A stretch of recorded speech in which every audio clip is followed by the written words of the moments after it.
Magandang gabi po sa ating lahat. Tayo po magsisimula sa ating pananabahan po sa gabing pong ito. Tayo po ito may atawitin po natin. The Bible Stands.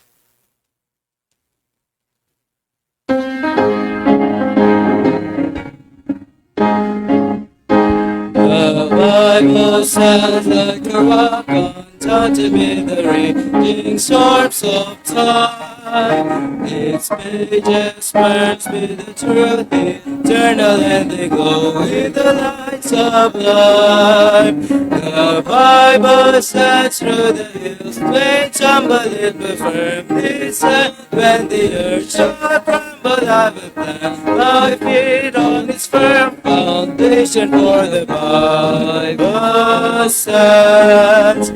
The Bible stands like a mountain, towering far above the works of men. Its truth blind and never was refuted and destroyed, it they never can.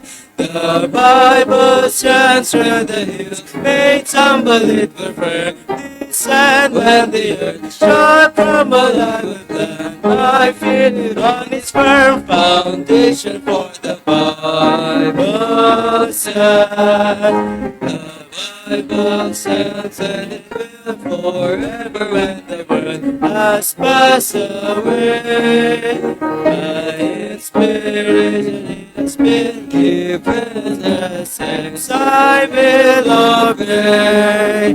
The Bible stands through the hills, may tumble it will firmly stand. When the earth shall crumble, I will plant my feet on its firm foundation, for the Bible stands. The Bible stands, every test we give it, for its author is divine. By grace alone I expect to live it and to prove and to make it mine. The Bible stands through the hills, may tumble it but firmly stand. When the earth shall crumble, I will plant my feet on its firm foundation, for the Bible stands. Sa pang waiting song number 3 to 4, Set My Soul Afire.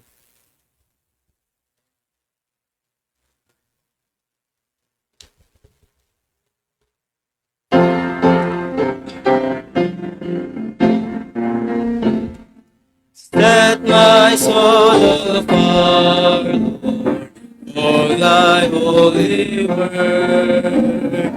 Burn it deep within me, let your voice be heard.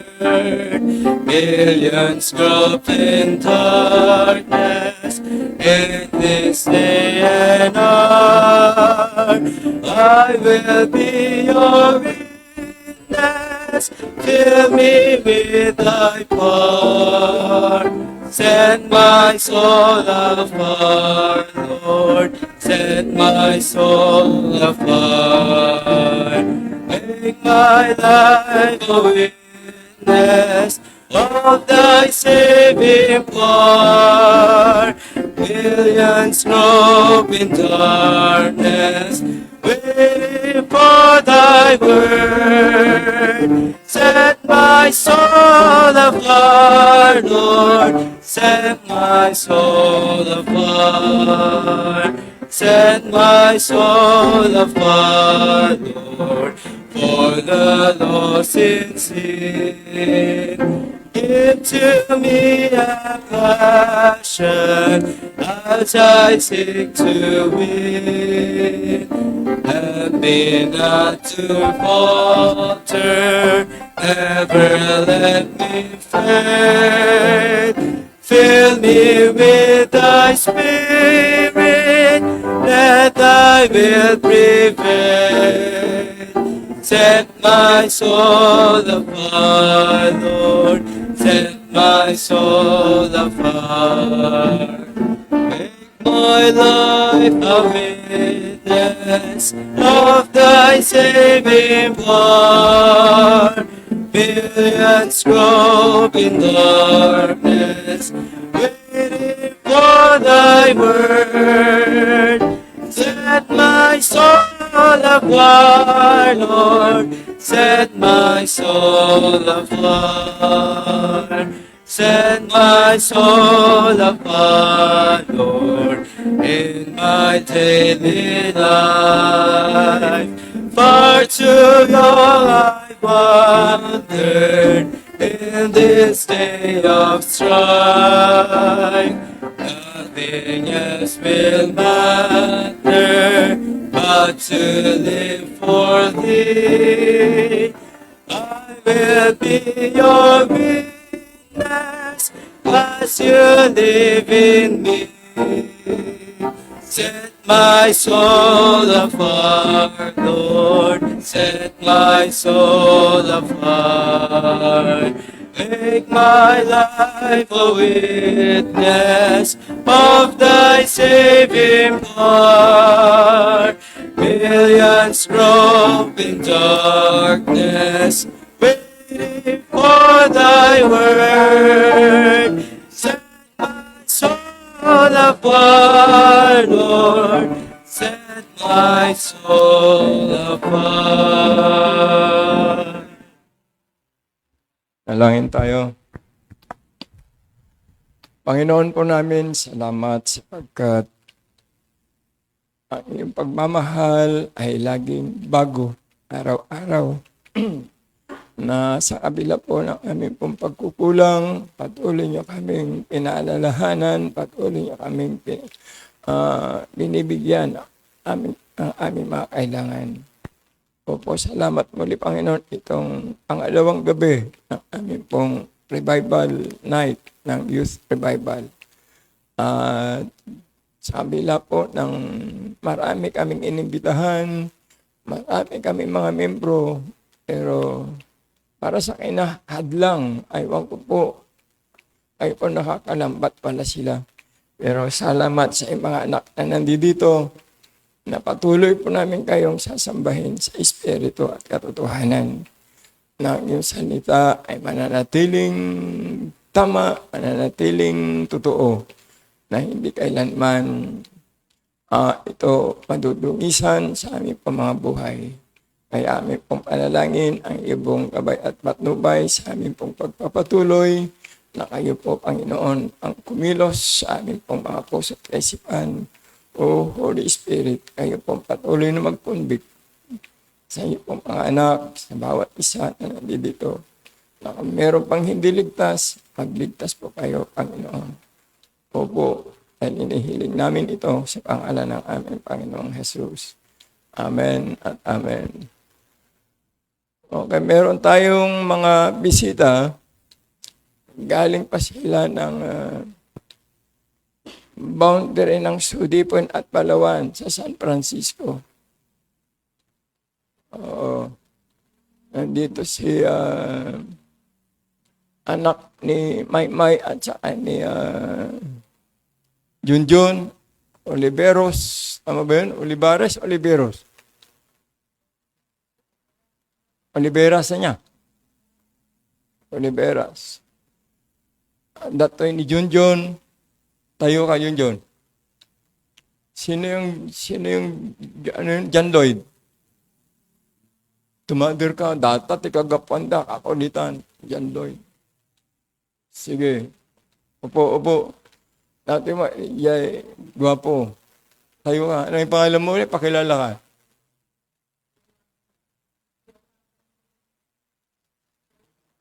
Jomar. Okay, Jomar Oliveras. Anda jaman ni sige tamadir gaman. Ano pangalan ng mana mo? Jonalisa. Si Jonalisa. Ito naman yung kanyang pinsan, 6-footer ito. Si Winnie. Tayo ka, Winnie. Sige. Ayan. Wala kayo dyan. Talo si Alexis nakatingala si Alexis Kala niya siya na matangkad Salamat at nakarating kayo sa pangalawang gabi. Marami may nanonood, pero mas masarap pag nandito kayo. iba yung atmosphere dito. Oo. At meron tayong kapatid na galing pa ng Kabugaw. O, yan, hindi siya bisita. Siya ay nami-miss niya itong ating tahanan ito. Ano yan, si Hana. O, tayo ka, Hana. Ayan, pumayat na siya. Pumayat na. Si Hana na magiging Mrs. So sa malapit ng panahon, hopefully. Mamaya, may surprise tayo mamaya. Ito sa harap, pakilala ko sila sa inyo. Pakilala ko na kayo,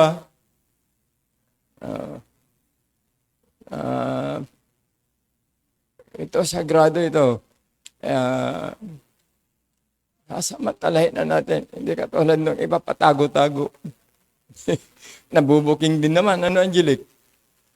Patago-tago pa. Mabubuking naman. Papahiya ka pa. Di sabihin mo na lang. O, andyan si Angelic. Pastor, meron akong boyfriend. Kako, pwede makilala. Dali mo dito. Tapos, sabi ko, hindi yung kalooban ng Panginoon. Ayun, wala na sila. O, meron na naman yata uli ng liligaw. Pakilala mo, dali mo dito. Pag dinala mo dito, sigurado iwanan ka na naman nun. Ay, ewan ko. O, hindi bale, magkakatagpo ka rin ng kalooban ng Diyos. Mas maganda yung kalooban ng Diyos. Aniwala ka. Kaysa yung nagre-rebuild ka na lalabanan mo yung pastor mo, lalabanan mo yung ministry mo, iiwanan mo, pangit yun. Huwag niyong gagawin yun. Demonyo lang ang makakagawa nun. O, super. Kung meron man tayo nun, ewan ko kung meron. Sana hindi ganun. Okay, salamat sa bawat isa. Awitin nga natin yung ating kwan. Pwede na tayo magkamayan. Oo, sige. Nakakamiss na yung kamayan eh. Oo, sige, tayo tumayo lahat at i-welcome natin ang bawat isa. Nagagalak ako na makasama ka sa ating pagsamba. Purihin si Jesus. Pagbati ko sa iyo na pagpalain ka, na madama mo rin pag-ibig ng Ama. Huwag kang mahihiya, makipagkamayan, magsabi ng Amen, Amen, at magdalahinan. Handog ng ating Diyos ay kapayapaan, magsabi ang lahat, maraming salamat.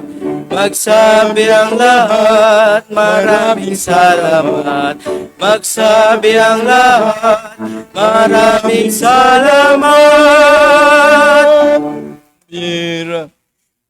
Oh, meron tayong permiso kay Doc Joseph niyan. Oh, sige, upo na kayo. Kasi sila naman ang nanguhuli no, yung mga doktor eh. Oh. Sabi, pwede na. Sabi, pwede na. Nagkamayan kami doon sa birthday ni yung birthday ni Clyde, Ayun. Okay.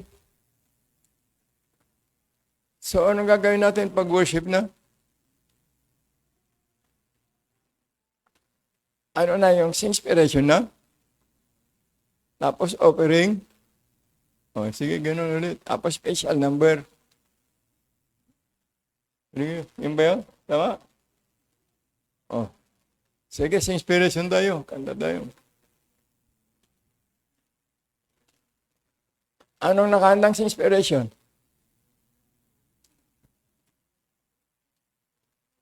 Sige.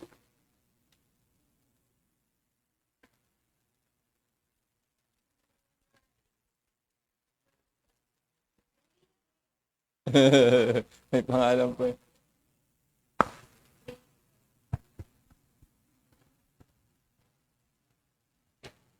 Ayun, God's Amazing Grace. Aileen, dito na.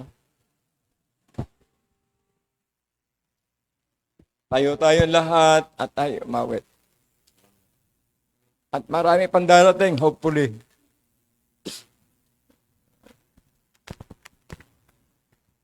Alas 7:30 pa kasi darating ito.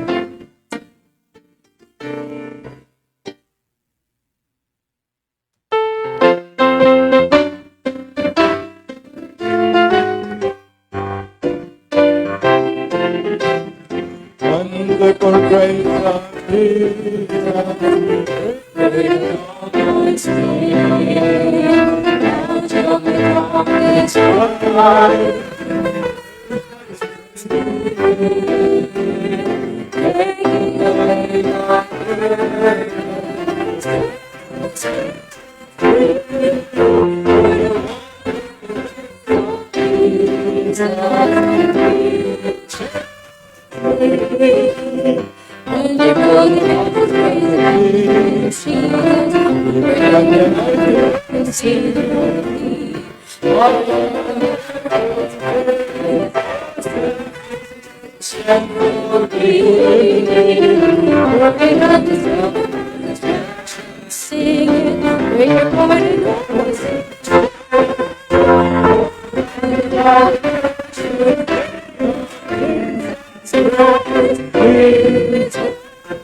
that Lord grace when the burdens grow greater.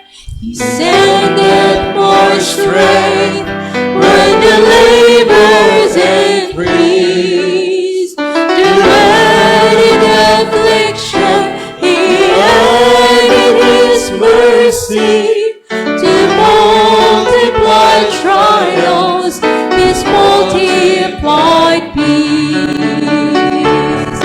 His love has no limit, His grace has no measure, His joy has no boundary known unto men. Forever His infinite riches in Jesus, He giveth and giveth and giveth again. When we have exhausted our source of endurance, when our strength has failed, and the day is half done, when we've reached the end of our hoarded resources, our Father's full keeping has only begun. His love has no limit, His grace has no measure, His joy has no boundary known unto men. Forever His infinite riches in Jesus, He giveth and giveth and giveth again. Praise, praise, God's praise, praise that will pour the red glass within. Praise, praise, God's praise, praise that is greater than all our sin. Amazing grace, how sweet the sound that saved a wretch like me. I once was lost, but now am found. Was blind, but now I see. Through many dangers, toils, and snares, I have already come. His grace hath brought me safe thus far, and grace will lead me home. When we've been there 10,000 years, bright shining as the sun,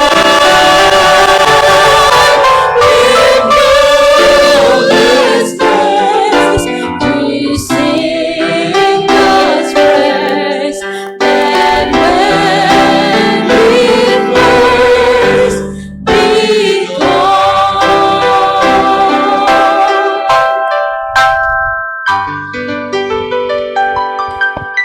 Amen. Pumuna tayo.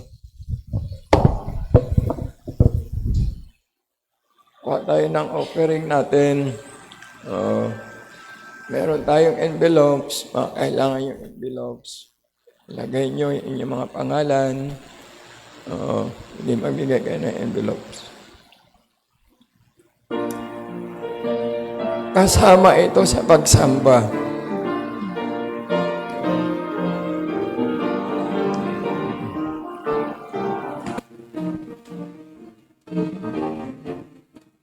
Tayo ay tumayo at panalangin tayo sa ating offering. Panginoon, amin pong panalangin ang amin pong kaloob ngayong gabi na ang pera pong malilikom ay pong paspasan, magamit po sa iyong dakilang gawain na ganun din, kanin sabay, paspasan mo ang merong ibibigay, ganun din sa wala pang maibigay. Ay inihiling namin ito sa pangalan ng aming Panginoong Jesucristo. Amen. Okay, maupo tayo. Give and it shall be given unto you. For God loveth a cheerful giver. Sige po.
Special number natin.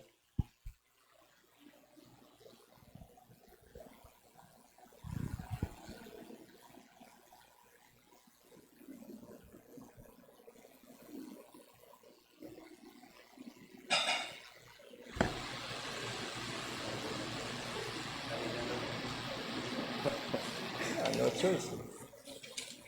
Ako lang yan, taxi.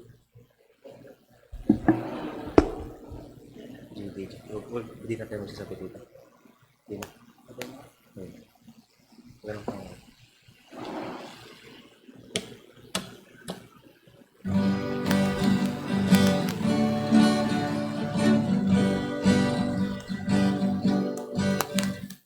What you see before you have not always been. I once was so broken and battered by sin. The story that I tell you is such a marvelous thing. How God brought together a beggar and a king. I traded for riches the rugs of my soul. I gave him the and he made me whole. I brought to him nothing and he gave me everything. Oh, he found a beggar and I found a king.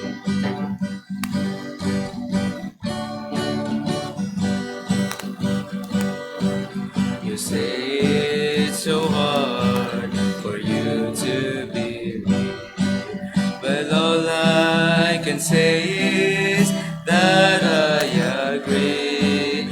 Of all the love stories this world has ever been, there will never be a greater than how Jesus loved me. I traded for riches the rugs of my soul. I gave him the pieces and he made me whole. I brought to him nothing and he gave me everything. Oh, he found a beggar and I found a king. I brought to him nothing and he gave me everything.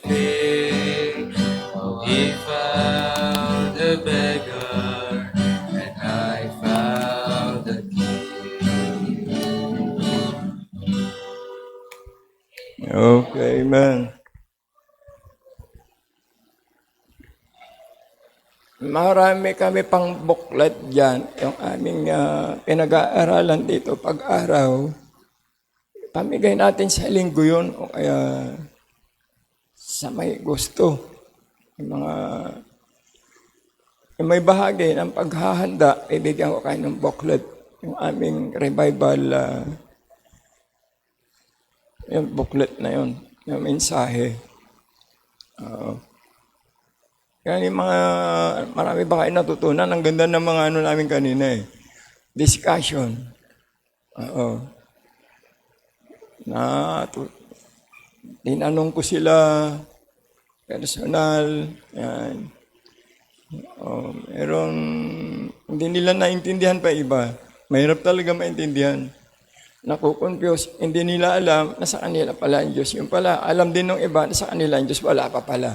Ganun yun. Nakukonfuse pa ang karamihan. Hanggang ngayon, ang alam nila save, yung pala hindi pa.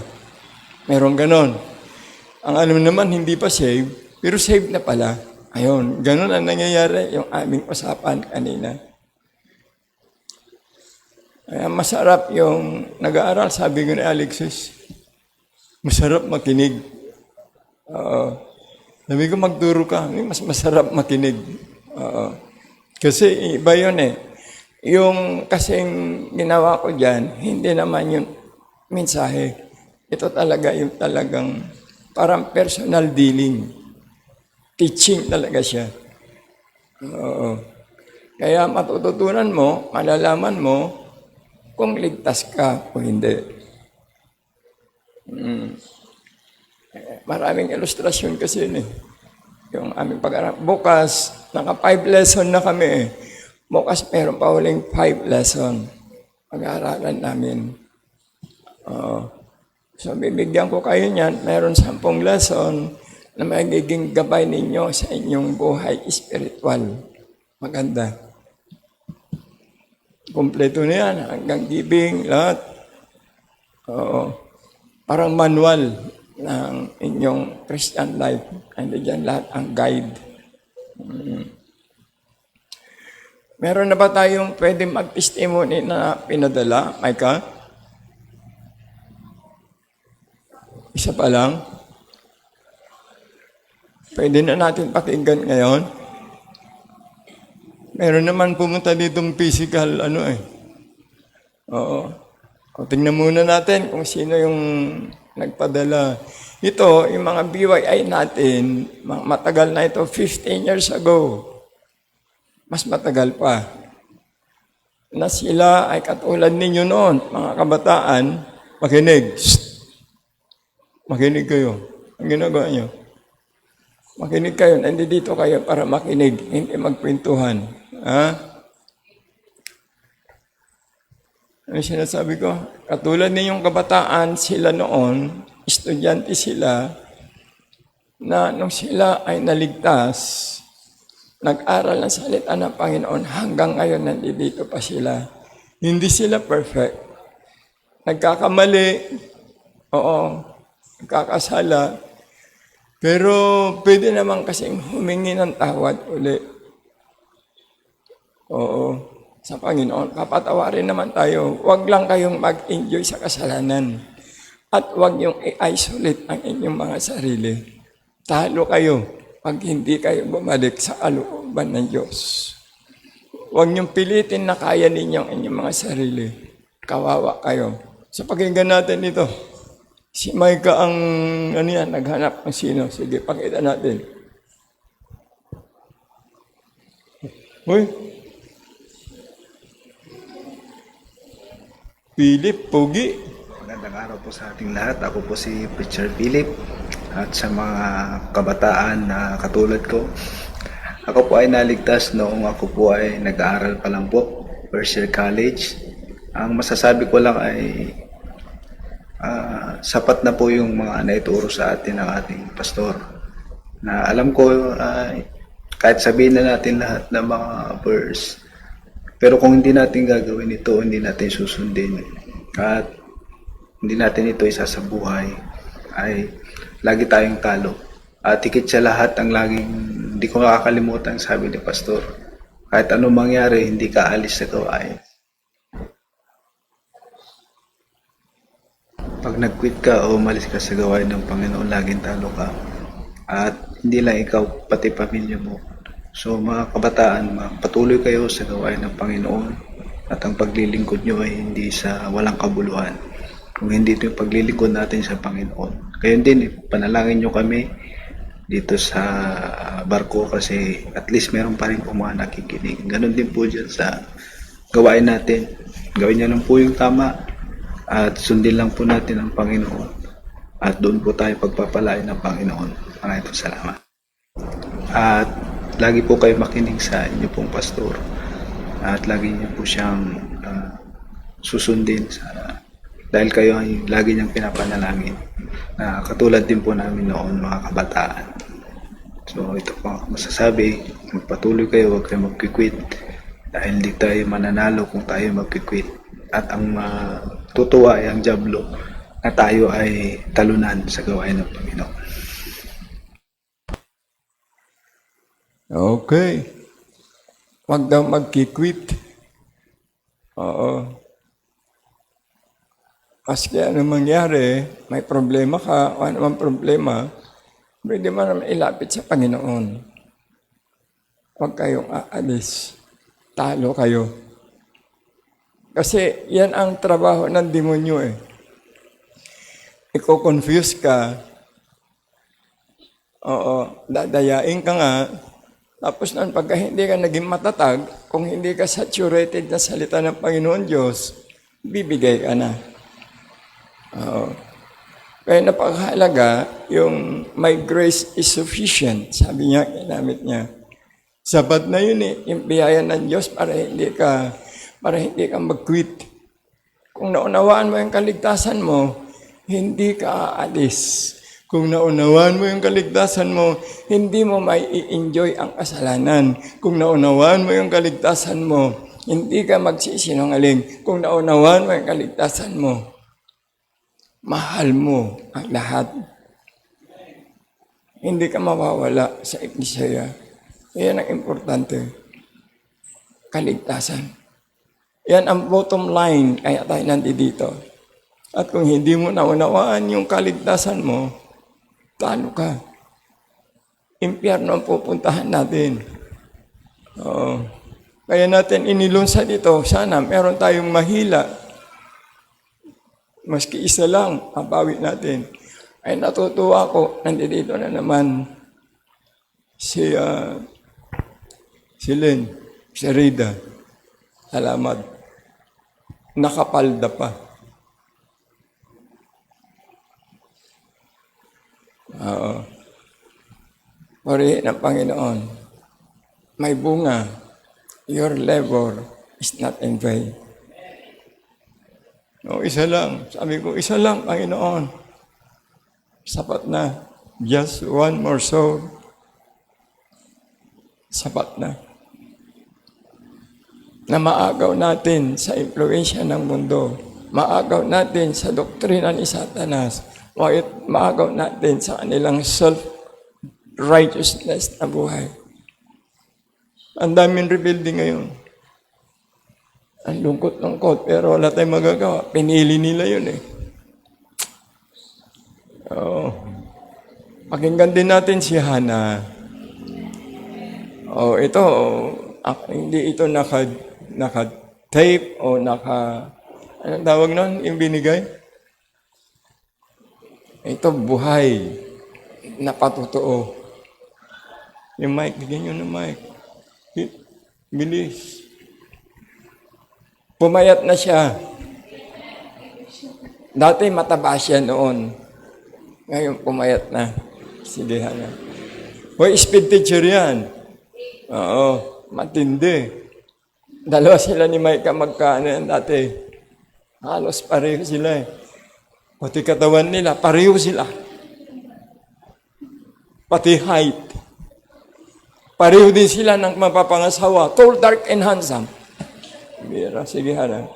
Okay, so good evening po sa ating lahat. Sa mga hindi po nakakilala sa akin, ako po pala si Hannah Joyce Lupian. So, na-save ako nung nagpabaptize nung June 12, 2016.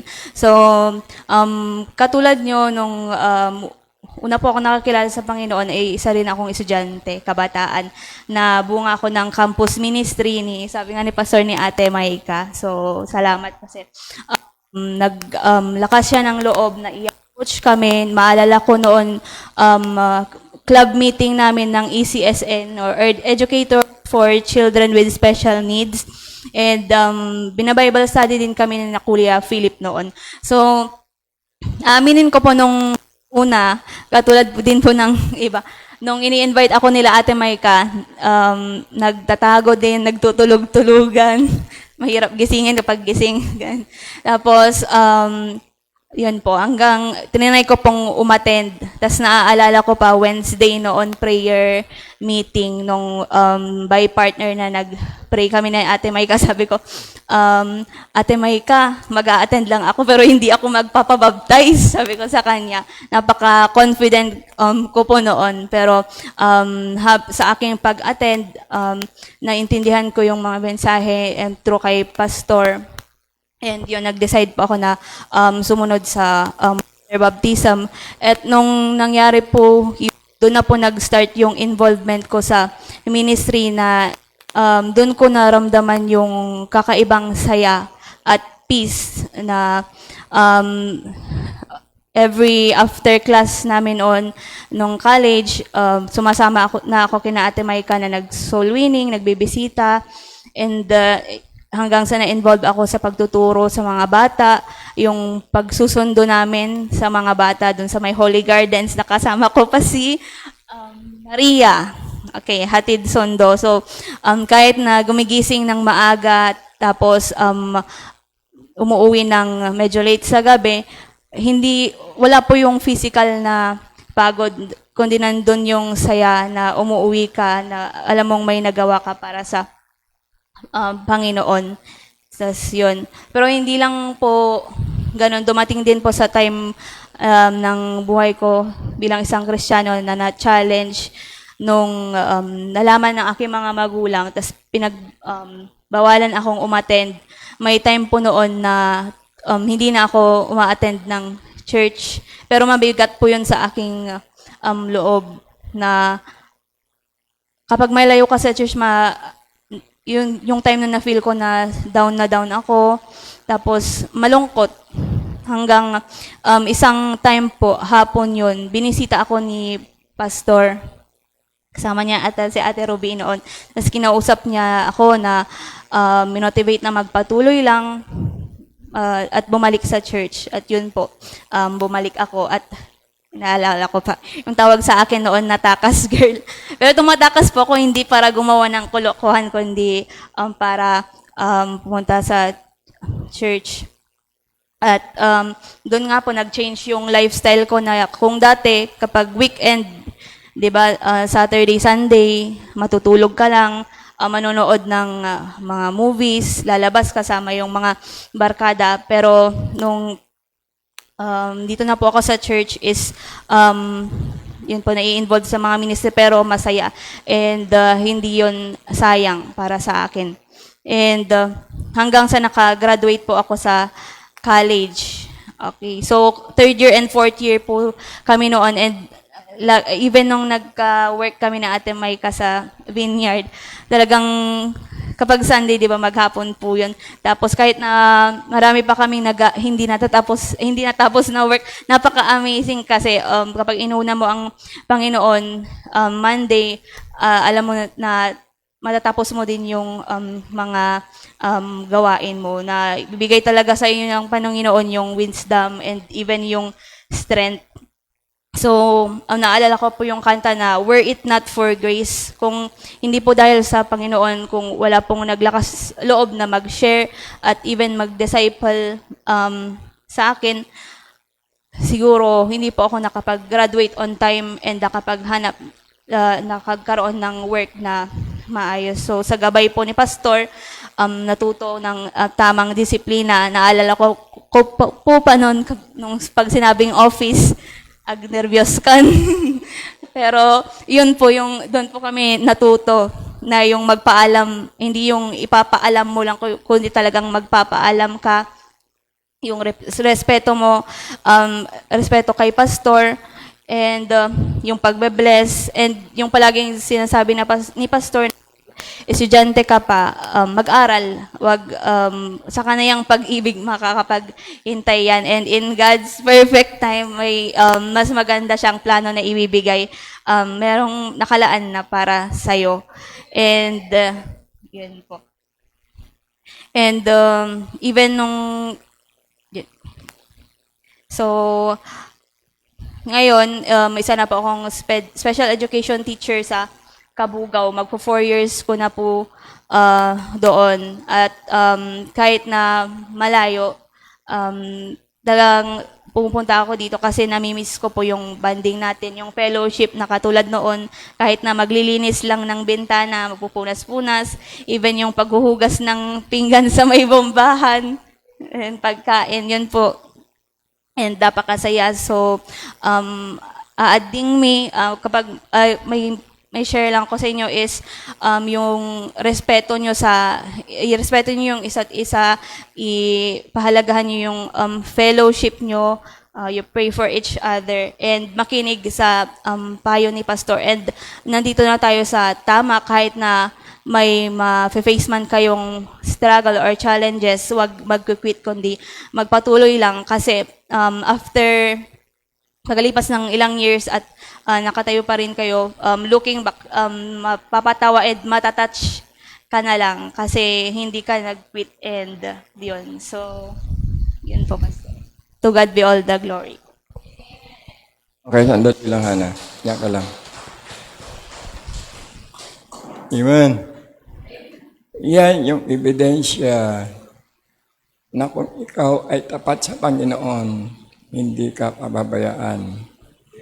Kung patago-tago ka, hindi ka uubra, itatago ka rin ng Panginoon Diyos, tatanggalin ka niya.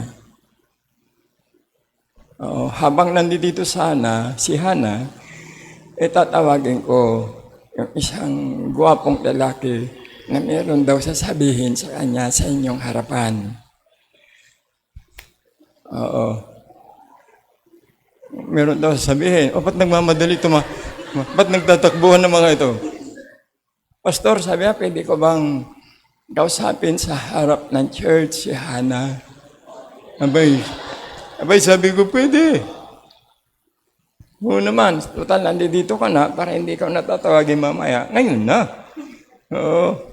Nakahanda ka na ba? Sasasabihin niya? Halika na. Nauna ba? Uy, may bulaklak.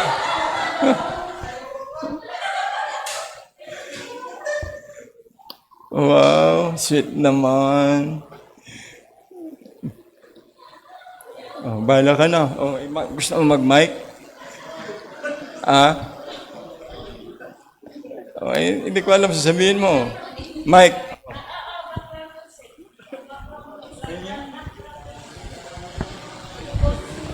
Lagyan mo ng tugtog.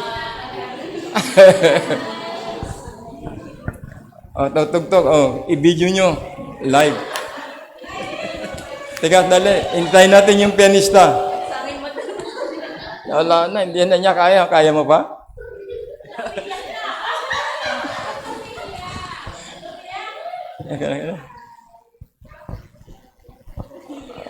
Lapit ka sa gitna. Gulang, naghahanap pa si Aileen ng tugtog.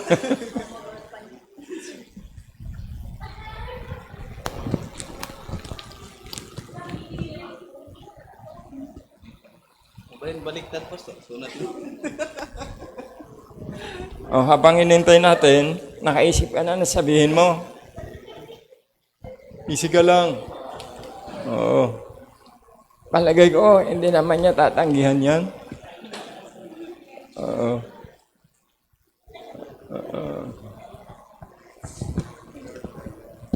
Sabi mo na. Umpisan mo na. Sige. Bahala ka. Sige, nagagawin mo. Lumapit ka na. Sige. Sige mo. Naka-practice? Ano yan, may na-practice. Parito mo, masarap.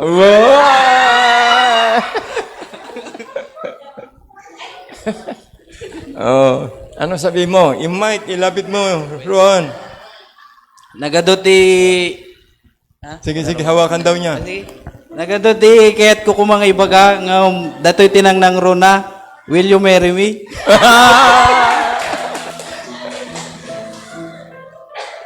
Yeah. Yes. Sagot. Sabi mo, lapit ka, bigyan mo. Suot mo. Yes daw, yes, yes! Tayo ka na, tayo. Ilagay mo na. Umanay datoy.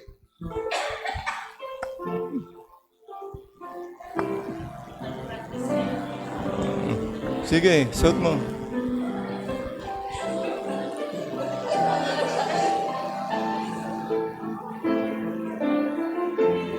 Kasya ba? Kasya? Sige, pag ganyan mo na. Ipapalit nyo na lang kung kailangan. Ano? So, tinanggap na niya. Di kayo na. Ano? Wag daw muna. Kodak niya lang kayo. Harap kayo doon. Kodak.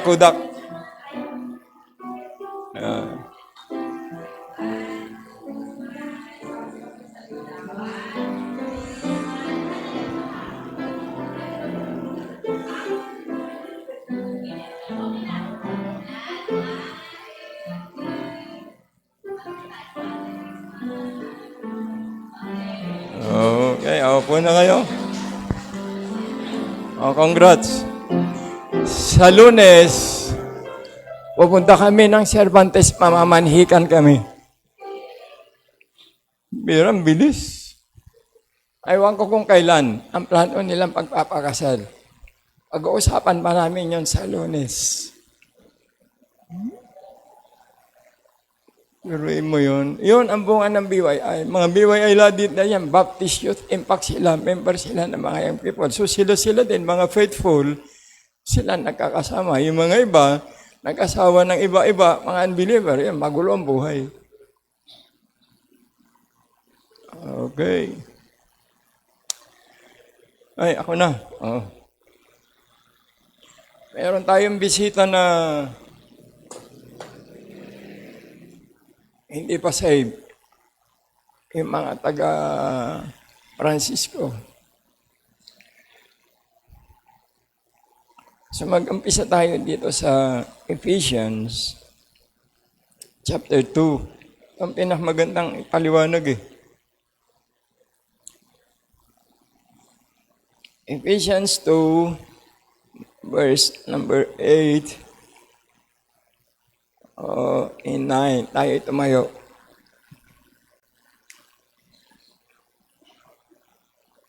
Ang sabi ng Ephesians 2:8, for by grace are ye saved through faith, and that not of yourselves, it is the gift of God. Analain tayo sandali, Panginoon, salamat sa talatang ito. Gamitin mo maging challenge sa bawat isa. Maging reminder sa bawat isa.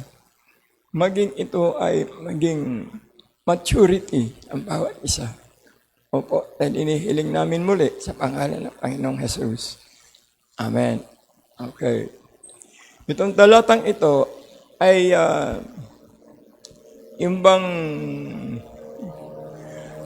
yung gas-gas na masyado. Pero hanggang ngayon, sa iba, hindi pa rin ito naiintindihan. Marami tayong young people dito, puno tayo nung araw dito, hanggang doon sa likod. Save sila daw lahat, nagsusulwining. Pero ang tanong, nasaan sila ngayon? Kaya yan, kung totoong ligtas ka ngayon, after 5 years, nandito ka pa kaya? After 10 years, nandito ka pa kaya? Yan ang problema ng marami. Dahil yung biyaya ng Diyos, hindi naging totoo sa kanilang mga buhay. Kaya yung paliwanag testimony ni Hana, yun eh. Magpatuloy lang dahil ito ang tama. Sabi ni Preacher Philip, ano man mangyari, magbalik loob tayo sa Diyos. Hindi tayo iniligtas ng Panginoon ng dekorasyon ng kanyang ekleseya. Iniligtas tayo dahil meron tayong dapat gawin. Oo. Dahil ang ating Panginoon Diyos, ang ating tagapagligtas, siya mismo ay nagbuwis ng buhay para tayo magkaroon ng buhay. Dapat yung maintindihan yan. Simple lang itong mga talatang ating babasahin. Yung ating laging binabasa, yung ano tawag nito, yung pinaka-motto, yung mga BYI, yung kanilang verse na laging ginagamit, doon nakalagay sa 1 Timothy 4:12, na be thou an example, sabi niya dyan, to the believers. Natin ito, basahin natin ulit. Para sa ating mga bagong umattend dito, tulungan ninyo at ipakita sa screen para maunawaan nila. Okay, nandiyan si Jonalisa, si Wen, at saka ito sila John Lloyd. Oo. Wala pang alam ito. Kaya bukas, makakausap ko naman ang mga ito. Pero umpisa na natin ito, kailangan natin lahat itong ma-remind tungkol sa ating kaligtasan.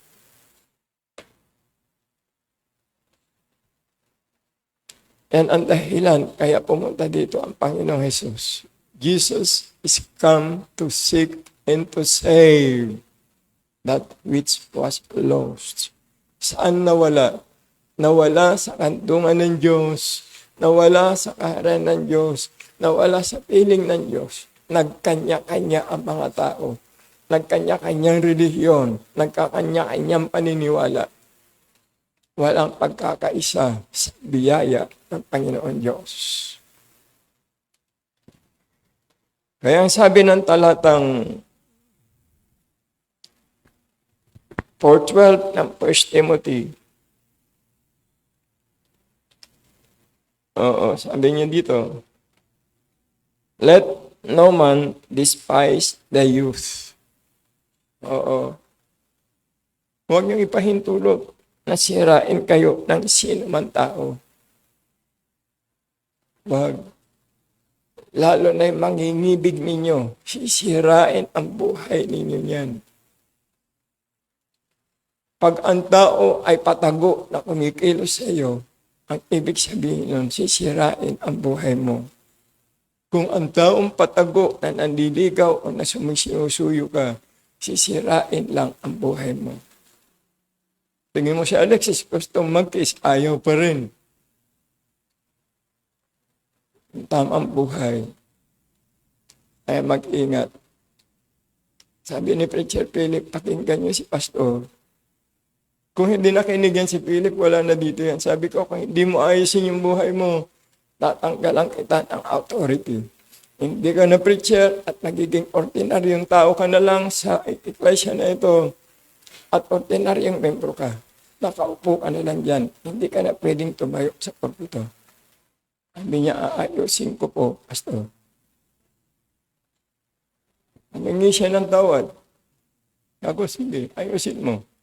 Para pagbalik mo, kung anong kalooban ng Panginoon Diyos, gagawin natin. Pero si Alexis, magaling.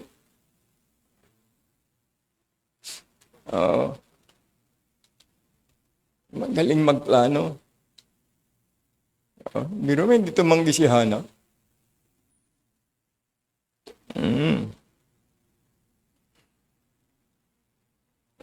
Okay. Sa ating kapanahonan, the devil is working in double time. Yung mga propesya na nangyayari noon sa Sodom and Gomorrah, nangyari na ito sa Maui Island sa Hawaii. Nabalitaan niyo ba yun? Maui Island sa Hawaii. Phew! Nasunog. Meron yung ipo-ipo. Meron kasamang apoy. Nasunog halos ang isla. Mga kotse nila, mga bahay nila, yung mga nasa tabing dagat, nasunog lahat yon. Nagtalunan sila sa dagat, mamamatay sila sa apoy. Malapit na dumating ang Panginoon Diyos. Totoo ang propesya. Lindol sa India, baha sa iba-ibang dako ng mundo, lahat nakakaranas na nakalagay sa Biblia. Oh. Talaga naman matindi. Gustong sirain ng demonyo ang mga sundalo ng Panginoon Diyos. Sino ngayon ang nakakaranas ng ganitong kalamidad? Karamihan mga unbeliever. Alam niyo kung anong buhay sa Maui? Puro ano yun? Surfing lahat yun. Puro kasiyahan ang ginagawa doon. Open sila doon. Pero anong ginawa ng Panginoon Diyos? Pinakita niya ang puot ng Diyos. Gulat sila. Talagang final disaster ang nangyari sa kanila. At ibang dako ng mundo. Nagbaha, naaanod lahat ang kotse nila. Sa India, nakakaawa sila. Sa China, lahat. So, nandito lahat sa Biblia ang mga pangyayaring ito. Ito naman sa atin, marami nang umaalis at totohanan. Kaya, ang kaligtasan, uulitin natin ulit. Ligtas ka ba? Alam mo ba ang iyong pupuntahan pagkatapos ng buhay na ito? Kasi pag dumating na yung disaster na yan, baka hindi mo na alam, patay ka na pala. Mamumulat ka na lang, nasa impyerno ka na. Kaya bago mangyari ito, siguraduhin na ninyo kung kayo nga ba ay anak ng Diyos o hindi. Kung kayo nga ba ay ligtas o hindi. Habang tinakausap pa kayo ng Diyos. Kawawa. Yung mga umalis. Ano ba nakalagay sa 1 Peter 5:8? O, basahin natin 1 Peter 5:8. Basa tayo ng ilang mga talata. Chapter 5, verse number 8, sabi niya, be sober, be vigilant, because your adversary, the devil, as a roaring lion, walketh, sabi niya, about seeking whom he may devour. Ganon katindi ang demonyo. Naghahanap, hinihintay ka na manghina ka, hinihintay ka na madaya ka, hinihintay ka na huwag kang mag-Bible reading, hinihintay ka na matukso, at yun ang time, sisirain ang buhay mo. Yan ang kahalintulad niya, no? Kaya magpakatatag, maging maingat. Sabi niya dyan, be vigilant, because your adversary, ang ating kalaban, ay ang demonyo. Hindi tao ang ating kalaban na manunukso. Ang ginagamit niyan, ang demonyo, ginagamit niya mismo yung iyong kahinaan. Kung saan ka mahina, yun ang gagamitin niya para masira ang buhay mo. Halimbawa, ikaw, mahilig ka sa mga pogi. Papakitaan ka ng pogi. O kaya ikaw naman mahilig sa mga maiitim. Papakitaan ka ng mga maiitim. Kung ikaw mahilig sa matatangkad, pakitaan ka ng matatangkad. Ano yan? Para masira ang buhay mo. Na nangyayari ba ngayon yun? Oo naman, nangyayari na. Kaya ingat, Kaya ngayon sa ating kapanahunan, kung titignan natin dito sa, ano ba itong sulat ko? Hindi ka maintindihan sulat ko. Sa Luke chapter 10. Punta tayo sa Luke chapter 10. Ayan. Luke 10, 1, 2, and 3. Asahin natin dito. Ito ngayon ang problema natin sa ating mundo. Kung ito ay sinulat ng panahon ng mga apostoles, ay problema na. Hanggang ngayon, problema pa rin ito. Dahil ang tigas na mga ulo ng mga tao. Anong sabi ng verse 1, 2, and 3? After Luke chapter 10, sabi dito, after these things, ayan, the Lord appointed other 70 also and sent them two and two before the face into every city and place whither he himself would come. Verse 2, therefore said he unto them, the harvest truly is great, but the laborers are few. Souls are dying. Ang daming namamatay na kaluluwa na hindi nakakarinig ng gospel. Anong ginagawa ng mga anak ng Panginoon? Pati sila abala sa pagpapayaman, abala sa pag-aaral, abala sa mga love life nila, abala sa mga goals nila, hindi nagsusulwini. Sabi niya dyan, laborers are few. Pray ye therefore the Lord of the harvest that He would send forth laborers into His harvest. The Lord is calling you. Yan ang ating title. Tinatawag ka ng Panginoon Diyos sa kanyang vineyard, sa kanyang ubasan, sa kanyang iglesia, sa kanyang mission field. Tinatawag tayon lahat. The Lord is calling you. Tinatawag tayo. Wala na nagsusulwinin. Abala sa mga aktibidades nila. Pero at least sa ating iglesia, meron pang natitira. Meron pang pastor na umiiyak para sa mga kaluluwa. Meron pang nalulungkot pag wala ang mga anak sa loob ng iglesia. Kaya nagpapatuloy ang iglesia na ito. Dahil hindi ako ang nagpapalago, ang Diyos ang nagpapalago. Hindi rin ikaw ang nagpapalago ng church, ang Diyos ang nagpapalago. Ang trabaho mo lang, sumunod, maniwala sa ating Diyos. Para gamitin kang instrumento na isugo ka, tinatawag ka, ipadala ka sa mission field. Iyong ating buhay. O, sabi niya, ay patawag-tawagin tayo. Kaya sabi ng verse number 3, go your ways. Behold, I send you forth as a lambs among wolves. Iruin mo yun. Kaya pag ikaw ay nagmiminsahe, kaya pag ikaw ay nasa sulwining, asahan mo yan, tatawanan ka ng iyong mga barkada. Asahan mo yan, tatawanan ka ng ibang tao. Aasahan mo yan, itatakwil ka ng pamilya mong relihiyoso. Relihiyoso na walang ginagawa sa gawain ng Panginoon Diyos. Sila meron Diyos na tinatawagan, pero walang katiyakan ng langit. Meron silang ngiti sa Panginoon, pero hindi makangiti sa gawain ng Panginoon Diyos. So, kailangan ng Panginoon ang manggagawa at ikaw at ako ang tinatawag ng Panginoon Diyos. Yun, akala mo dito lahat ligtas tayo. Kailangan natin mag-disciple. Kailangan natin magsulwining. Malapit nang bumalik ang ating Panginoon Diyos. Buti nandito ang mga ito. Bukas kakausapin ko ng gusto mga ito.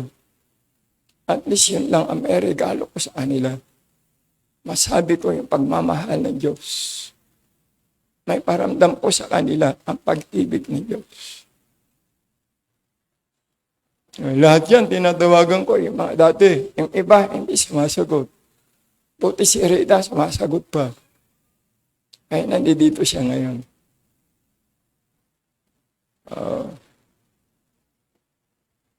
Fight lang tayo. Ang Diyos ang tumatawag. Ang tanong, makikinig ka ba?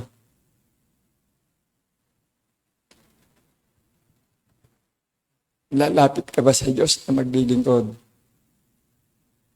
Ayan. Kung totoo kang anak ng Diyos, walang dahilan para hindi ka sumunod sa Diyos. Kung anak ka, kung hindi ka anak, ba't ka naman susunod?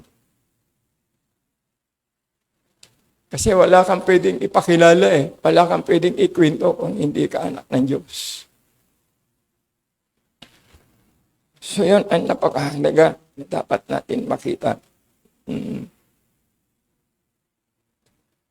So ang sabi ng 2 Timothy chapter 4, punta tayo sa 2 Timothy ulit.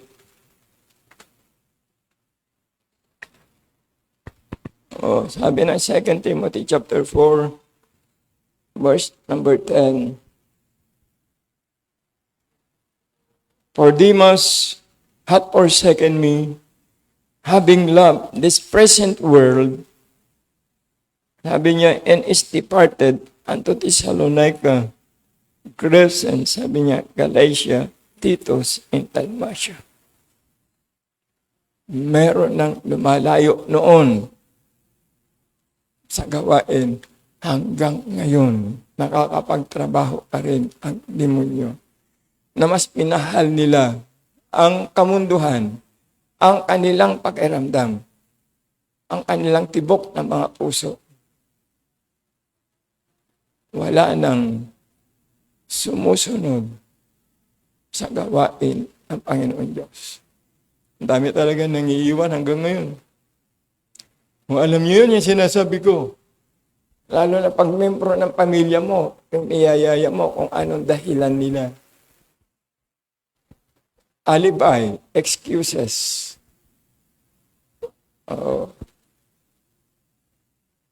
So yan ang malungkot. Kaya itong ating, ito yung 2 Timothy chapter 3 natin titignan.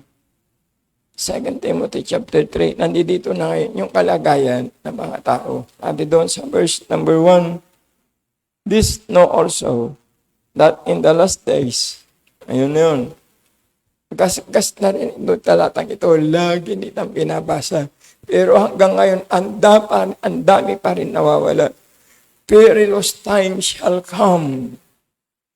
Yung mga delikadong mga panahon ay makararanasan natin na manghihina tayo.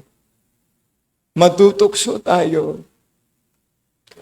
Perilous time shall come. Sabi niya dyan, for men shall be lovers of their own selves. Nangyayari ba yun? Lovers of their own selves. Yes, it is. Mas mahal na nila ang kanilang sarili kaysa gawain ng Panginoon Diyos. Mas mahal na nila ang kanilang sarili kaysa ministry na ipinagkatiwala o itinumit nila sa Panginoon Diyos. Kinalimutan ang gawain, mas pinigyan pansin ang kanilang mga nararamdaman sa kanilang mga buhay. Lovers of their own selves. Hanggang ngayon, nadadaya pa rin sila. Kaya dito, hindi basihan kung gaano nga nakatagal na nakikinig ng salita ng Panginoon ang pinag-uusapan kung ikaw ay nananatili sa salita ng Panginoon Diyos. At ikaw ba nag-i-enjoy pa rin sa salita ng Diyos? Sabi ko nga sa inyo. Kung nararamdaman mo na hindi ka na nag-i-enjoy ng salita ng Diyos, umiyak ka na sa Panginoon. Panginoon, kausapin mo naman ako. Ibalik mo sa akin yung kagalakan ng iyong kaligtasan na ibinigay sa akin. Maawa ka sa akin. Ibigay mo uli yung espiritu ng kagalakan. Gawin ninyo yan. Ginawa yan ni Haring David. pwede rin natin gawin ito. O ano sabi pa nung talatang parugtong? Oo, kubitos, boasters, proud, blasphemers, disobedient to parents, unthankful, unholy.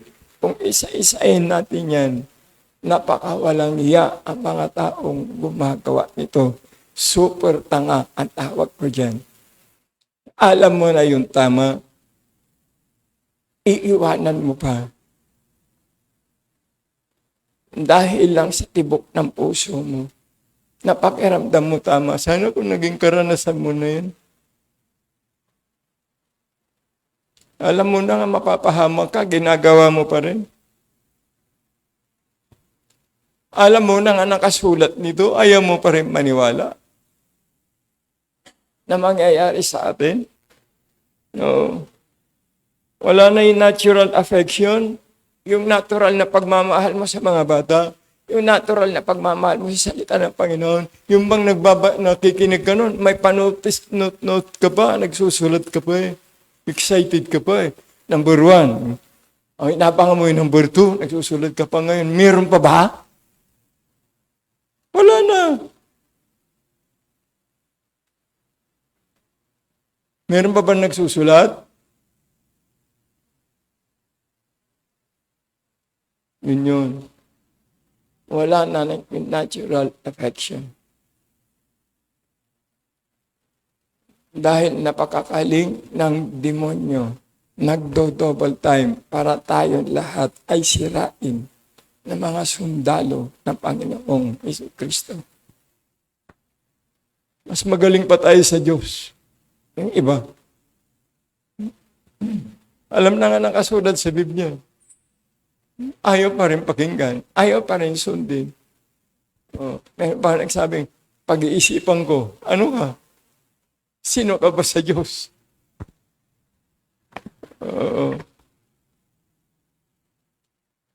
Sabi niya dyan, binasa ko yung natural affection, sabi niya dyan, trust breakers, naku po, yung mga talagang mapagpadin lang ito, false accusers, ayun, false accusers. Pati yung pastor nila, ina-accuse nila ng mali. Grabe. Abay, matakot kayo. Ako hindi ko naisip yan sa pastor ko. Ako naging bata rin na katulad niyo, pero hindi ko kailanman iniisip na yung pastor ay mali. Ay naku po, nakakatakot yun. Yung mga ganun nag-accuse sa pastor, hindi ligtas. O hindi niya alam yung kaligtasan niya, nakakaawa sila.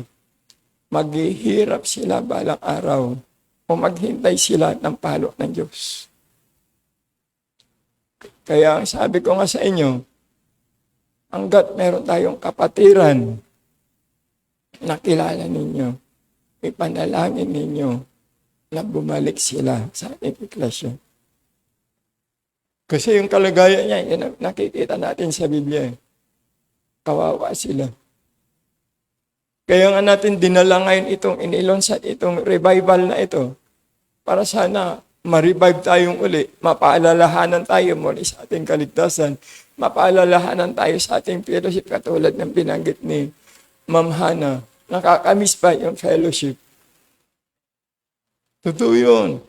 Ang saya-saya nung mga unang mga araw na dito na tayo. Nung nasa lingsat tayo, masaya na eh. Dito masaya din eh. Pero nasaan ngayon yung kaligayahan? Pang 1 taon lang ba? Pero salamat sa mga iba, hindi lang pang 1 taon, pang habang buhay, na kasiyahan ang fellowship. Okay, magpakatatag kayo. Huwag kayo maging luko-luko. Makinig kayo. Tumingin kayo lagi sa akin. Nandito kayo para mag-aral at makinig. Huwag niyo sayangin. Oo. Wala kayong makikitang pastor na bibigay sa inyo ang lahat. Makarinig lang kayo ng salita ng Diyos. Wala na ngayon yan. Dito lang yan sa MBBE.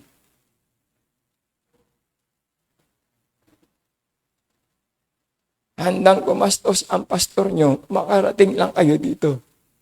Makinig lang kayo. Okay na yun. Meron ba bang tao ngayon yan? Tayo lang yan. Kaya wag niyong sayangin. Dahil alam ko, pag nag-i-invest ako, hindi para sa akin, para sa inyo yan. Na kung makinig kayo, kayo ang makikinabang, hindi ako. Maniwala, gets nyo? Pag nakinig kayo ng salita ng Panginoon, tinanggap yung Panginoong Jesucristo na Panginoon ng inyong buhay, panalo na kayo. Kung ang Panginoon ng buhay nyo ay ang inyong relihiyon, pupunta kayo sa impyerno. Na ang tanging makakapagligtas lamang sa atin lahat. Isa lang, na ibinigay sa sinong ng langit para tayo maahon sa kaligtasan doon sa impyerno. Ang pangalang Jesucristo lamang, wala nang iba. Ngayon, kung hindi mo tatanggapin ng Panginoong Hesus, sino magliligtas sa iyo sa impyerno? Ikaw? Yung kayamanan mo, yung kayabangan mo, kasama mong masusunog sa impyerno, magpakailan-kailanman. Kaya ang challenge ko sa inyo, kung hindi ka pa totoong ligtas, tanggapin mo ang Panginoong Jesucristo ng totoo sa puso mo, ng buong kalinawan ng kaisipan mo, na siya ang Panginoon mo sa lupa at tagapagligtas ng iyong kaluluwa sa impyerno. Ang tanong, sino ang Panginoon mo sa lupa? Relihiyon mo, sama kayong masusunog sa impyerno. Tingnan mo yun sa Maui, yung mga nasunog doon. Wala pang relihiyon ang mga yun. O, di sama-sama sila. Yung mga inanod sa India, sa China, sa iba-ibang lugar ng mundo. Ang dami yan. Wala ba mga relihiyon yan? May mga relihiyon lahat yan. Pero mali ang kanilang paniniwala. Kaya pinarusahan sila ng Diyos. Magpasalamat tayo dito sa La Union. Dahil marami pang totoong Kristiyano na hindi natin nararanasan ang nararanasan ng iba. Pero maski nandoon ka naman sa kalamidad, kung anak ka ng Panginoon, safe ka pa rin. Bakit? Dumating mang anumang bagyo, anumang kalagayan sa buhay o storm ng buhay, sasamahan ka ng Panginoon sa storm na yan at makakayanan mo yan ang pagsubok. Katulad ni Meshach, Shadrach, and Abednego. Itinapon sila doon sa pugon na pinainit ng 7 bisis na pinakamainit na pugon. Pero itinapon yung 3, tinignan ng hari, bakit 4 sila? Bakit hindi sila nasusunog? Bakit pati damit nila hindi nasusunog? Bakit sila naging 4? Kasama nila ang Panginoong Jesucristo.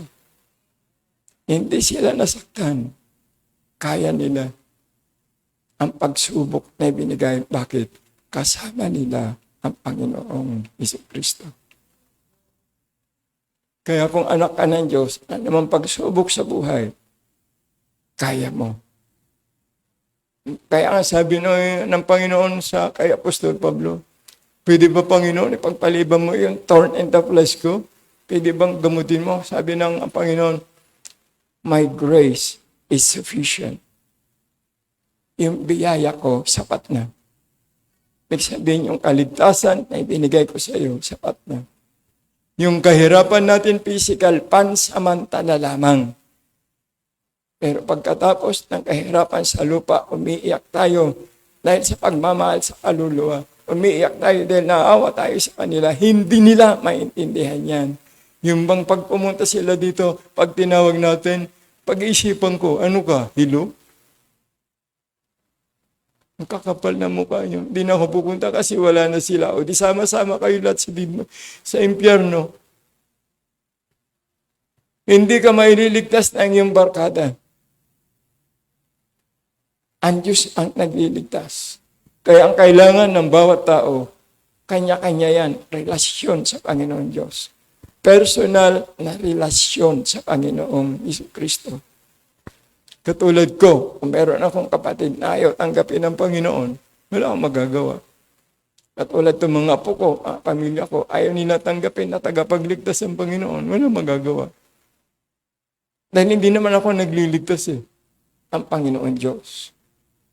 Magpapabaptize na si Gab. Naintindihan na niya ang baptism. Napag-aralan namin kanina.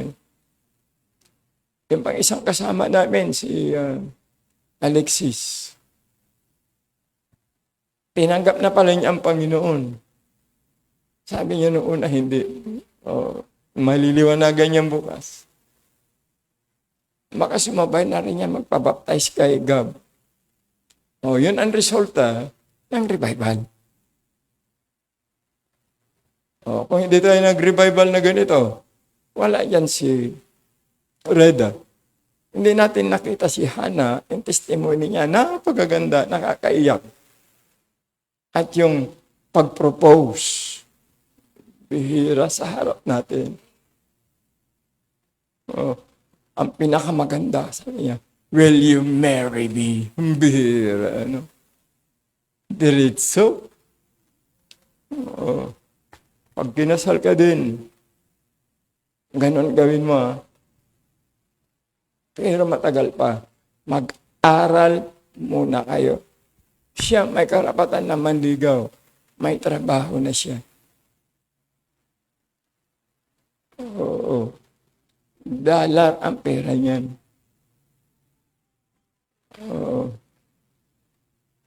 Kung wala ka pang trabaho, huwag ka manligaw. Para kayong talo pa niya yung mga hari. Mga hari, nagtatrabaho mga yan eh. Kayo, talo pa yung hari. Uwi kayo sa bahay ninyo, kain, alis. Kain ka na naman, balik ka na naman, alis ka na naman. Ano ka? Sinabi ko sa kanila kanina, mga bata. Kaya sabi ko, huwag niyong alipinin ang inyong magulang. Malalakas na kayo, tumulong kayo. Hindi ka tulong ang mga magulang ninyo. Sila lang ang binigay ng Diyos para kayo ay alagaan, i-direkta kung anong dapat nyong gawin. Huwag nyong gawin ano yung mga anak ninyo. Tawag nito, turuan nyo silang kumilos. Turuan nyo silang lumipad. Huwag nyo silang gawin lampa. Huwag nyo silang i-spoil. Madaling salita. Turuan nyo magluto, turuan nyo magbunot, turuan nyo magpunas lahat, turuan nyo maglaba lahat. Kailangan nila. Dahil pag wala na kayo, paano sila tatayo? Mag-isa, kawawa sila. Okay, so yun ang dapat natin makita ng mga ilang talata na sa itong mga huling araw, talagang talamak ang mangyayari sa mga kabataan. Sabi pa niyan, false accusers and continent. Sabi niya, fierce despisers of those that are good. Ayan. Wala nang maganda. Lahat pangit na. Verse 4, traitor. Mira yan. Sabi ko, yung bang patago. Kung lukuhin nila yung pastor nila, nagsabay pa sila nag-usap. Magtago, pero naglilingkod, pero traitor. Pwede ba yun? Na hindi malaman ng Panginoon Diyos, ay hindi ipaalam ng Panginoon Diyos. Kaya nung lumabas, pahiya sila. Nagtago sila ngayon sa kahiyaan.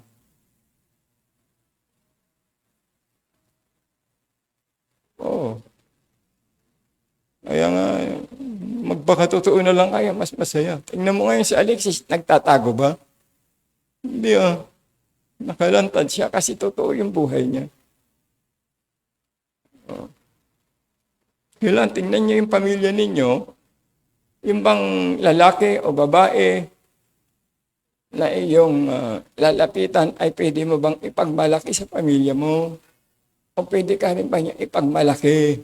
Ganun yun. Pag pinakilala ni Hannah yan doon sa lugar nila, pambira, gwapo yan baptis pa. Pag pinakilala din ni Alexis, naman, grabe naman. Ang cute naman yan. Teacher pa. Oh, tanyo. Kaysa nung sabihin ng ilalaki, yan, anong trabaho yan? Tambay, out of school youth yan. Walang trabaho permanente. Paano ka ngayon bubuhayin yan? Gets nyo? Hindi bawal ang umibig. Hindi bawal ang mag-asawa. Pwede. Ilagay lang sa tamang panahon. Kaya ni si Hannah at saka itong si Alexis, now is the time.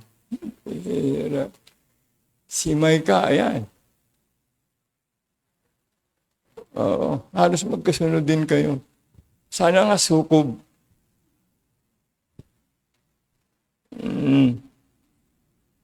Kaya wag kayong maging traidor sa gawain. Kung ano mangyayari sa inyo. Kaya yung payo kong sinasabi ko sa inyo, gawin ninyo. Hindi kayo talo. Sabi ko kay Ivy, si Ivy, huwag ka munang mag-boyfriend. Mag-aral kang mabuti. Umiiyak na siya. Ganun. Dahil pag nakatapos ka na, madali lang yung pag-ibig na yan. Oo. Kung bibigyan ka ng Panginoon. Pero kung minsan naman, kung mabasahin mo ang Biblia sa 1 Corinthians 7, okay lang na maging baak ka. Okay lang na maging single ka. Mas kayo tumatawa. Oy, hindi masama maging single. Ano ba kayo? Scripture yun. Mas maganda ang inihanda ng Panginoon sa inyo na pagpapala. Pag-aasawa, problema yan. Akala ninyo masarap ang may asawa? Tanungin niyo ako. Oo. Masarap talaga may asawa. Oo.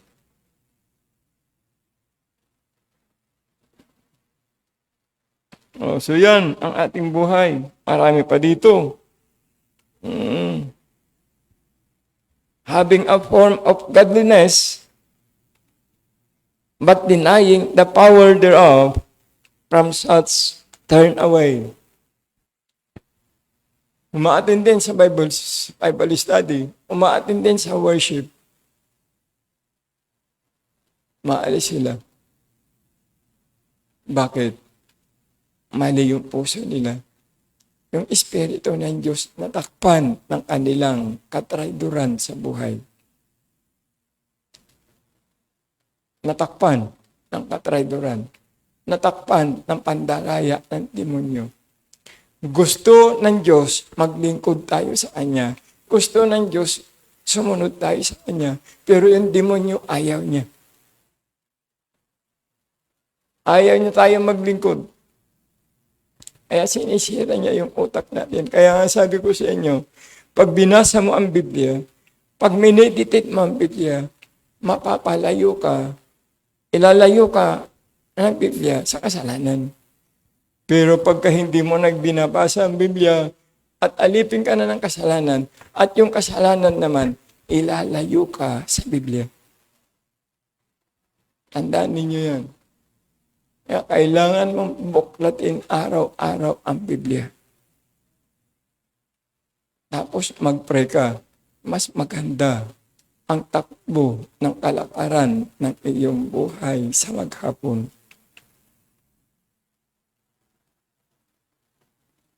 Marami pa dito, pero hindi ko nababasahin lahat ito. Aalis silang lahat eh. Oo.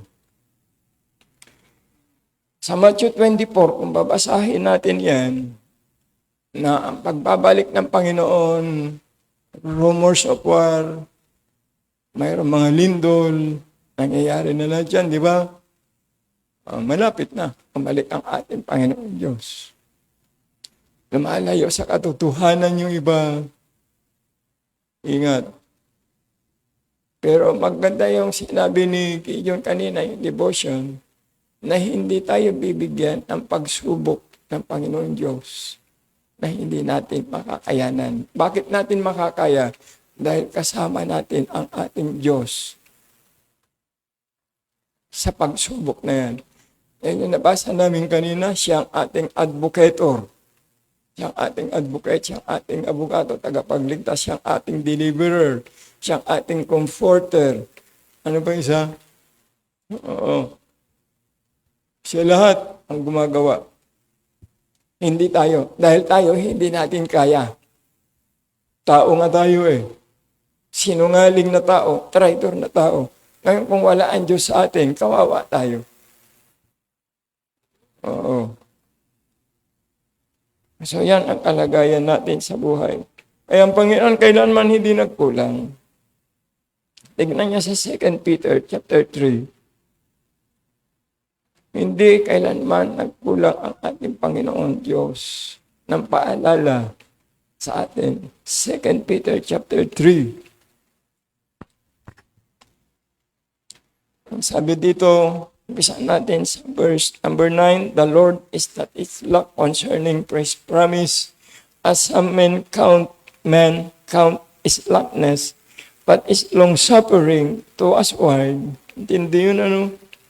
Not willing that any should perish, but that all should come to repentance. Ayaw ng Panginoon na mapahamak tayo eh. Pero anong ginagawa ng maraming tao? Iniiwanan ang Panginoon Diyos. Ito ang mangyayari nakalagay dito sa verse number 10. But the day of the Lord will come as a thief in the night, and the which the heavens shall pass away with a great noise, and the elements shall melt with fervent heat. The earth also and the works that are therein shall be burned up. Mawawala lahat.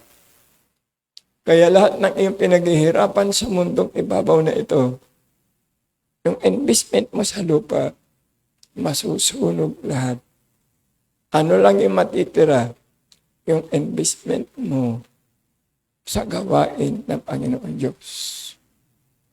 Ay nakita ko yung ginawa ninyo sa baba, yung ating bulletin board doon. Salamat sa mayroong bahagi nun. Yung mga gumawa, your labor is not in vain. Ang Panginoon ang magbabalik lahat niyan, yung inyong pagpapagal. Dito, walang libre lahat dito. Merong ginagamit ang Panginoon para mabuo ang lahat ng bagay.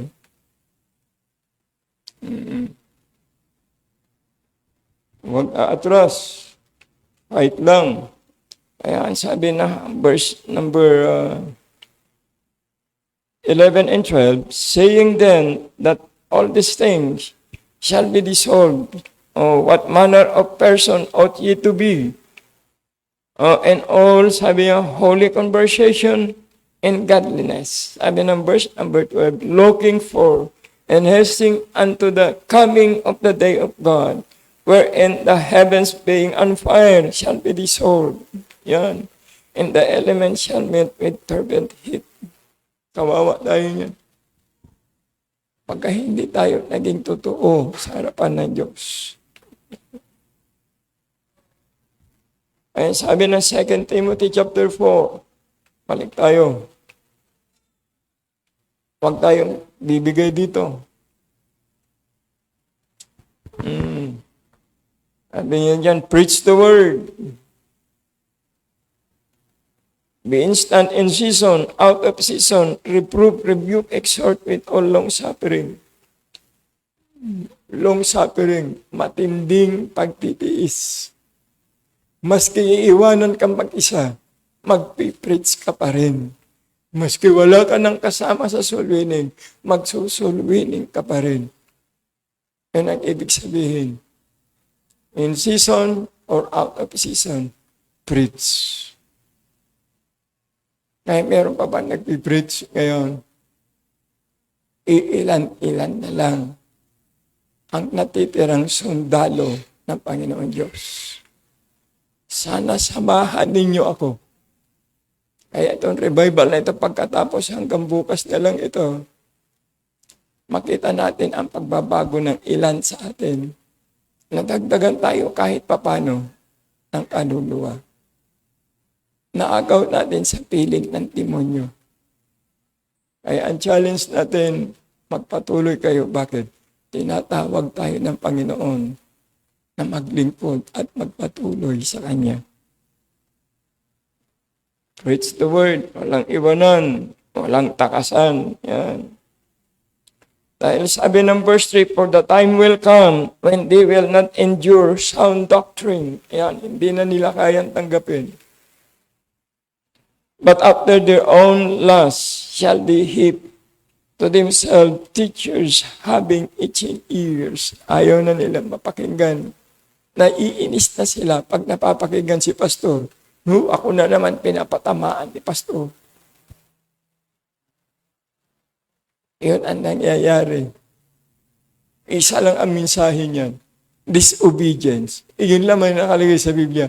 Kung hindi ka obedient, di nagdi-disobey ka. Kung hindi impyerno ang usapan, langit. Ganun lang naman yun eh. Ano ba pag-uusapan dito? Biyaya lang naman ang pinag-uusapan. Sabi ng verse 4, and they shall turn away their ears from the truth, and shall turn unto fables. But watch thou in all things, endure affliction, do the work of an evangelist, make full proof of thy ministry. Sinabi ko na ito kahapon, inulit ko lang. Dahil napakagandang talata ng Biblia.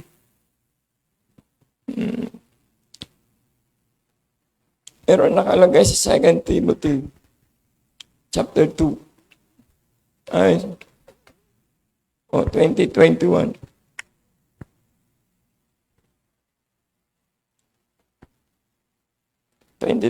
Sabi dito, but in a great house, sabi niya, but in a great house, there are not only vessels of gold and of silver, but also of wood and of earth, and some to honor, and some to dishonor. Ano kang klaseng vessel? May ano ba yun? May dignidad ka ba o wala? Anong tanong? Verse 21, if a man therefore purge himself from this, he shall be a vessel unto honor, sanctified, and met for the master's use, and prepared unto every good work. Malinis, nasisidlan, sana kasama kayo dyan. Walang itinatagong kasalanan, walang yung kasinungalingan sa buhay. Magpakatuto tayo sa Panginoon para tayo gamitin. At kung mananatili kang patago-tago, tatanggalin ka ng Panginoon Diyos. Sayang. Kaya dito sa totoong church, patagalan dito. Matira at matibay. Ang matitira lang yung obedient. Ang tanong, anak ka ba ng Diyos? So ito yung challenge na isa. Panghuli ito sa Ezekiel 22:30. Book of Ezekiel chapter 22, verse number 30.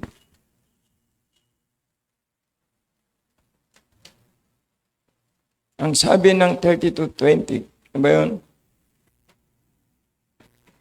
22:30, sabi dito, and I sought for a man. Sabi ng ating Panginoon, naghahanap ng tao. Ikaw yun, tinatawag. Ayan. Among them, that should make up the heads. Okay? Basahin ko sa Biblia ko. And stand in the gap before me for the land, that I should not destroy it, but I found none. Naghahanap ako, sabi ng Panginoon dito, na maging tagapamagitan, tumayo sa gap ng mga may kasalanan at ang Diyos. Sino ang tatayo na magsilbing bakod ng katotohanan, magsisilbing bakod ng pag-asa, magsisilbing bakod sa relasyon ng ating Panginoon Diyos. Sabi niya, ulitin ko, and I sought for a man among them. Tayo yun ang tinatawag. Kaya sabihin mo sa sarili mo, tinatawag ka. Kinakatok ng Panginoon ang puso mo. Magbalik ka, maglingkod ka sa gawain ng Panginoon Diyos. I thought, sabi niya, for a man among them that should make up the heads in backward. Para tumayo, sabi niya, and stand in the gap before me for the land. Sabi niya, that I should not destroy it, but I found none.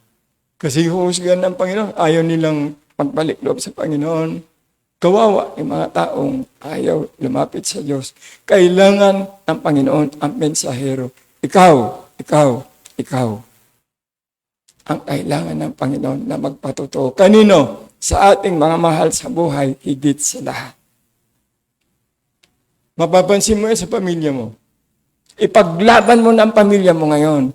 Kung kailangan mong umiyak, umiyak ka na para sa pamilya mo. Dahil kailangan nila ng kaligtasan. Kailangan nila ang tagapagligtas. Totoo ang impyerno. Totoo ang langit.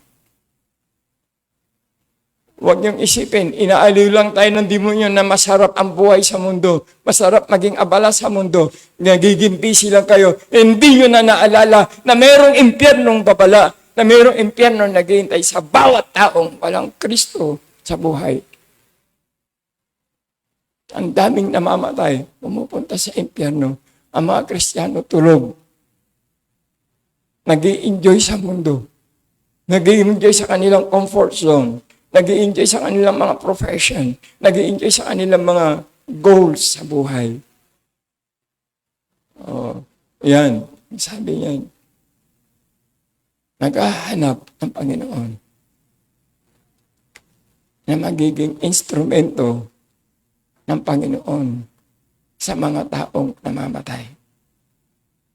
Isa ka ba sa kanila? Tayo tumayong lahat. Ang sabi ni Isaiah sa verse 8 ng chapter 6, sabi ng Panginoon, whom shall I send? Ang sabi na Isaiah sa verse number 8 ng chapter 6, here am I, send me.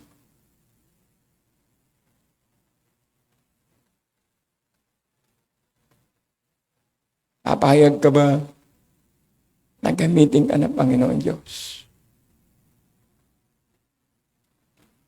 Ang sabi ni Joshua sa 24:15, sa huling sentence, but as for me and my house, we will serve the Lord. Ipaglalaban mo ba yung pamilya mo? Oo. Na maglingkod sa Panginoon Diyos. Ito ngayon yung panahon ng decision. Kasama ko ba kayong lalaban? Kasama ka ba kayong maging pader ng katotohanan? Na maging instrumento ng Panginoon para maligtas ang ating mga mahal sa buhay, ang ating mga kapitbahay, ang ating mga kaklase. Kailangan natin magpakatotoo, maglingkod, magbigay ng buhay sa ating Panginoon Diyos. Manalangin tayo. Panginoon, tulungan mo kami mag-desisyon ngayong gabi. Tawagin mo yung mga pinili mo. Maglingkod, maging kasama sa iglesia na ito, na iwagayway ang katotohanan. Magpatuloy sa katotohanan ayon sa iyong salita. Opo, Panginoon. Dahil hinihiling namin ito sa pangalan ng Panginoong Jesucristo. Amen and amen. Trust and obey, or there's no other way.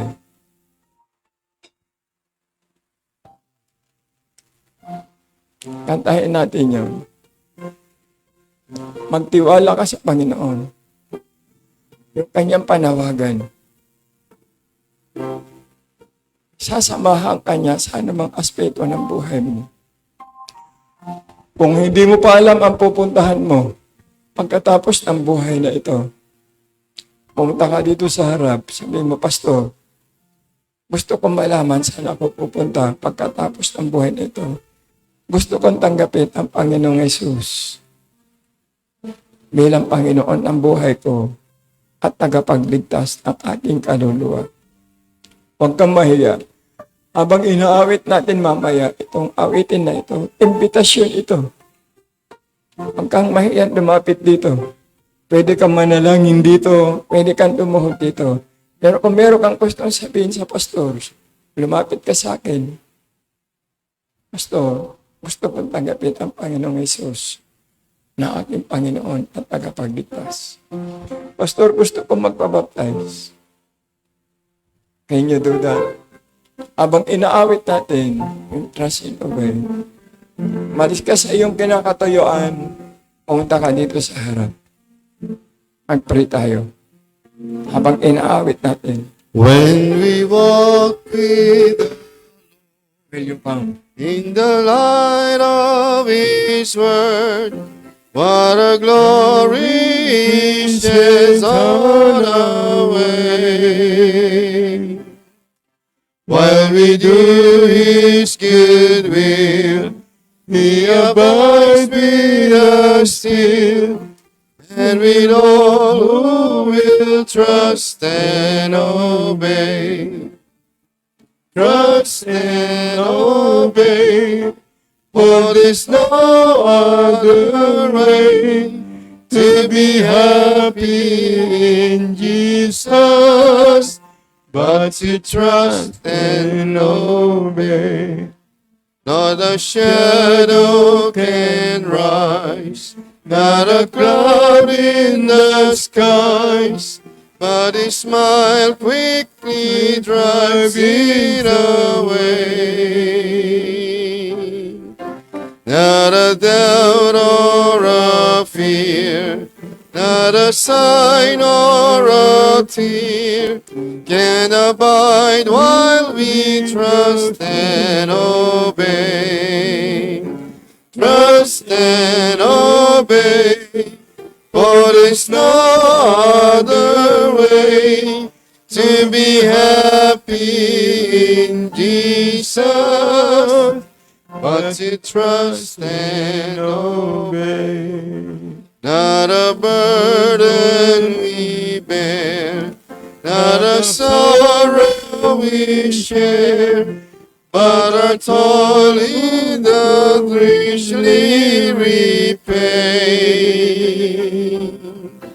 Not a grief nor a loss, not a frown nor a cross, but it's best if we trust and obey. Trust and obey, for there's no other way to be happy in Jesus but to trust and obey. Panginoon, marami pong salamat. Samahan niyo po kami habang nagpipray ang bawat isa. I-comfort mo ang bawat isa. Ano din po ay nag-forward tungkol sa kaligtasan. Ito po. Salamat. Kayo pong kumilos sa mga pagkabataan na ito na sila'y manatiling tapat, madagpong tapat ang naglilingkod habang sila'y nag-aaral, habang nandito sa iglesia mo. Opo, Panginoon. Salamat sa ginawa mo ngayong gabi. Nihiling namin ang lahat ng ito sa pangalan ng aming Panginoong Jesus. Amen at amen. Salamat po. Panalangin niyo si Winnie, kinakausap siya na tanggapin ang Panginoon. Okay, bukas, Biyernes, tutuloy namin yung aming lesson at masaya. May dadagdag na 4. O, bukas, last night, imbitahin yung iba, ibibigay ko rin yung final message ko para masaya. Oo. O, sige, tayo na ay tumayo, at tayo na ay manalangin. Salamat, Reda, anak, nandiyan ka. Pinasaya mo ako. Salamat. Salamat sa presensya ng bawat isa. O, pinasaya ninyo ako. Kung pinisaya ninyo ako, lalong higit ang ating Panginoon Diyos. At ang mga anghel ay nagagalak, nag-aawitan dahil ginagawa natin yung tama sa kanyang harapan. Panginoon, salamat sa ginawa niyo ngayong gabi. Kayo patuloy na maghamon, mag-challenge po sa bawat isa sa amin at gamitin niyo ang bawat isa. Nang sana po sa last night po namin bukas ng gabi ay marami pong makapunta, maraming makadalo. Oo, na i-challenge po sila o Diyos, tawagin po sila. Dahil hinihiling namin ito sa pangalan ng aming Panginoong Jesus. Amen at amen. Okay, dismiss na tayo.